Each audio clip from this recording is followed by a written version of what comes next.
मान्छौँ गरिमाको बाबुआमाको व्रत भयो तर त्यो केस गरिमाको बाबुआमाको मात्रै नभएर यो राष्ट्र केस भइसकेछ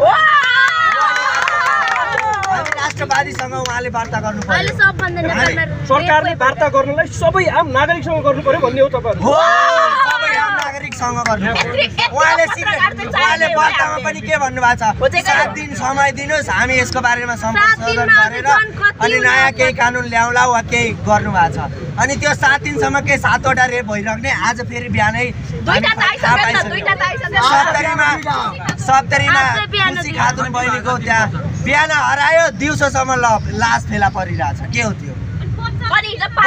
बच्चा मात्रै हो पाल्पामा पनि भएको छ 10 वर्षीय तर यसको लागि त समाज पनि जिम्मेवार हुनु पर्ला नि तपाई हामी सबै पनि जिम्मेवार हुनु पर्ला सरकारले मात्रै तुरुन्तै आजको भोलि त गर्न नसक्ला नि सर किन गर्न सक्दैन बहुमतको सरकार यतिकै बनाएको हो उहाँहरूले बहुमतको सरकार चाहिँ त्यो धारा 16 किन खारिज गरिरहेको छैन उहाँले उहाँको हातमा 35 वर्षदेखि अर्को सरकार गर्न मानिरहेको थियो ल उहाँहरू आफ्नो हक चलायो तर उहाँहरूलाई चान्स दिएपछि उहाँहरू गर्नु पर्यो नि त संविधान संशोधनको लागि 2/3 चाहिन्छ 2/3 भनेको प्रतिनिधि सभामा मात्रै होइन राष्ट्रिय सभामा पनि चाहिन्छ त्यो सबै सिनारियो हेर्दाखेरि तत्काल नसक्या होला नि सर किन नसक्या हुन सक्छ अनि जहिले रेप हुन्छ तहिले मात्रै बोल्ने रेप होला नि त भनेर पहिलेदेखि लागि गर्नु पर्छ नि त यो बलात्कार रेप काण्ड अहिलेको हैन नि त यो रेप काण्ड उहाँहरुलाई